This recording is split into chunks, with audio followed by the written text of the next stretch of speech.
తిరుమల శ్రీవారి బ్రహ్మోత్సవాలు ఎంత వైభవంగా జరుగుతాయో తిరుపతి గ్రామదేవత అయిన తాతయ్య గుంట గంగమ్మ జాతర కూడా అంతే కోలాహలంగా నిర్వహిస్తారు. పురాణాల ప్రకారం గంగమ్మ తల్లి సాక్షాత్తు కలియుగ దైవం వెంకటేశ్వర స్వామికి సోదరి. లోక కళ్యాణం కోసం స్వామివారు తిరుమల కొండపై వెలిస్తే తన సోదరి గంగమ్మ తిరుపతి నగరాన్ని కాపాడే గ్రామ దేవతగా వెలిసింది. అందుకే ఏటా జాతర సమయంలో శ్రీవారు తన సోదరి గంగమ్మకు పుట్టింటిసారిగా పట్టు వస్త్రాలను, పసుపు కుంకుమలను పంపడం ఒక అపురూపమైన సాంప్రదాయంగా వస్తుంది. తిరుచానూరు పద్మావతి అమ్మవారికి పంపినట్లే గంగమ్మ తల్లికి కూడా ఈ గౌరవం దక్కడం వారి మధ్య ఉన్న అనుబంధానికి నిదర్శనం. పూర్వకాలంలో తిరుపతి ప్రాంతంలో పాలెగాళ్ల అరాచకాలు మితిమీరిపోయాయి. స్త్రీల పట్ల వారు చేసే అకృత్యాలకు అడ్డుకట్ట వేయడానికి జగన్మాత గంగమ్మగా అవిలాల గ్రామంలో అవతరించింది. గంగమ్మ సౌందర్యాన్ని చూసి మోహించిన అప్పటి పాలెగాడు ఆమెను బంధించబోగా గంగమ్మ తన అసలు స్వరూపాన్ని చూపించింది.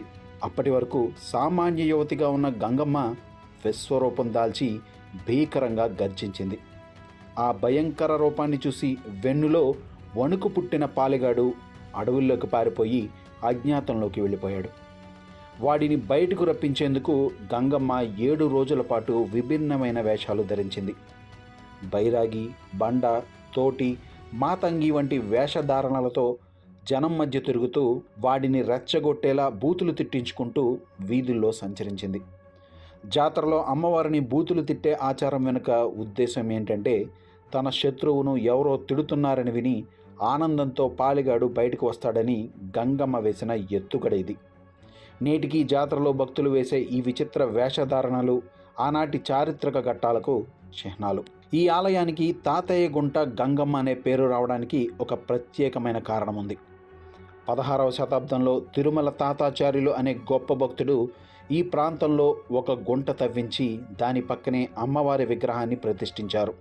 అందుకే తల్లికి తాతయ్య గుంట గంగమ్మ అనే పేరు స్థిరపడిపోయింది. ఒకప్పుడు ఈ జాతరలో నరబలి ఇచ్చే ఆచారం ఉండేదని, కానీ కాలక్రమేణా శాంతి పూజలు, జంతు బలులతో అది మారిపోయిందని చరిత్ర చెబుతుంది. జాతర చివరి రోజున గంగమ్మ అత్యంత తెలివిగా దొరవేషం ధరించింది. తన పై అధికారి వచ్చాడన్న నమ్మకంతో పాలెగాడు బయటకు వచ్చాడు.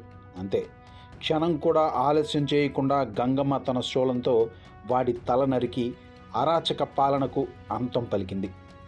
ఆ విజయానికి గుర్తుగానే మనం ఏటా మే నెలలో గంగమ్మ జాతర జరుపుకుంటాం. జాతర ముగింపులో మట్టితో చేసిన గంగమ్మ పెద్ద విగ్రహాన్ని చెరిపివేయడం ద్వారా ఆ రౌద్రం శాంతిస్తుందని భక్తుల అపార నమ్మకం. ఇటీవల పుష్ప 2 సినిమాలో అల్లు అర్జున్ వేసిన మాతంగి వేషం మరియు ఆ గంభీరమైన రూపం ఈ గంగమ్మ జాతర నుండే స్ఫూర్తి పొందింది. ఆ సినిమాలో చూపించిన విధంగానే గంగమ్మ జాతరలో పురుషులు స్త్రీ వేషం ధరించి తమ మొక్కులు తీర్చుకోవడం, వేప మండలు పట్టుకుని వీధుల్లో చిందులు వేయడం, ప్రతి శుక్రవారం అమ్మవారికి జరిగే అభిషేకాలు, విశేష పూజలు భక్తులకు కల్పవల్లిగా నిలుస్తున్నాయి. తరతరాలుగా మారుతున్న కాలంతో పాటు ఈ ఆచారాలు మన సంస్కృతిని కాపాడుతూ నేటి తరానికి కూడా భక్తిని, ధైర్యాన్ని నూరుపోస్తున్నాయి.